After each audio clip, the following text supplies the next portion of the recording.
بقدرته رفع السماء بقدرته ومد الأرض بمشيئته وخلق الخلائق بإرادته ثم استوى على العرش كما يليق بجلاله والحمد لله الذي في السماء عرشه وفي الأرض سلطانه وفي البحر سبيله وفي الجنة رحمته وفي النار عقابه وأشهد أن لا إله إلا الله وحده لا شريك له وأشهد أن سيدنا وسندنا ومولانا محمدا عبده ورسوله أما بعد فأعوذ بالله من الشيطان الرجيم بسم الله الرحمن الرحيم ما كان محمد أبا أحد من رجالكم ولكن رسول الله وخاتم النبيين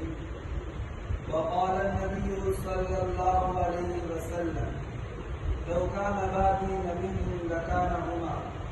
صدق الله العظيم وصدق رسوله النبي الكريم الأمين الرؤوف الرحيم. میرے نہایت ہی محترم صدر محفل حضرت مولانا حافظ گلزار احمد صاحب، جنرل سیکرٹری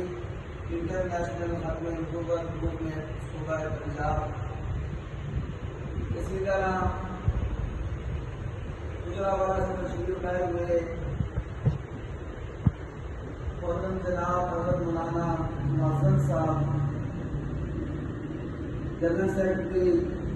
ضلع گجرانوالہ انٹرنیشنل ختم نبوت موومنٹ، خلیفہ مجاز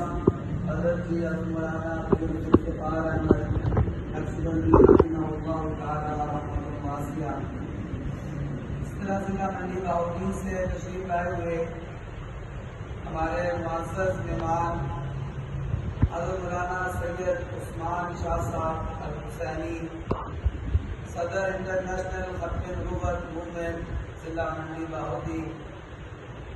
اور اسی طرح میرے سامنے تشریف فرما میرے معزز علماء کرام، قراء کرام، الفاظ کرام، السلام علیکم ورحمۃ اللہ وبرکاتہ۔ وعلیکم السلام۔ ہم سب آج یہاں اس لیے جمع ہیں کہ حضور صلی اللہ علیہ وآلہ وسلم کی ختم نبوت کے صدقے، ختم نبوت کے عقیدے کو اپنے دل و دماغ میں بچانے بسانے کے لیے، اس کو پھیلانے کے لیے اور فتنہ قادیانیت سے لوگوں کو آگاہ کرنے کے لیے آج ہم نے ضلع گجرات کے زیر اہتمام ضلع گجرات انٹرنیشنل ختم نبوت موومنٹ ضلع گجرات کے اہتمام یہ ایک مختصر سی نشست رکھی ہے، جس میں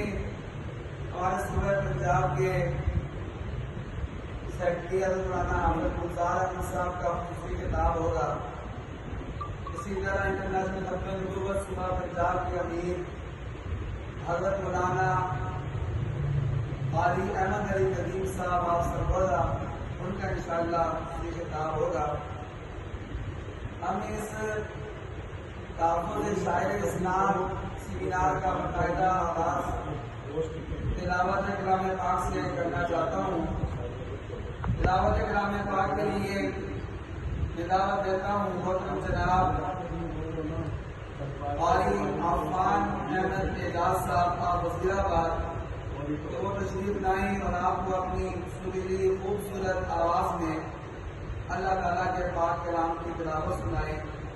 قاری عفان احمد اعجاز صاحب آپ وزیر آباد۔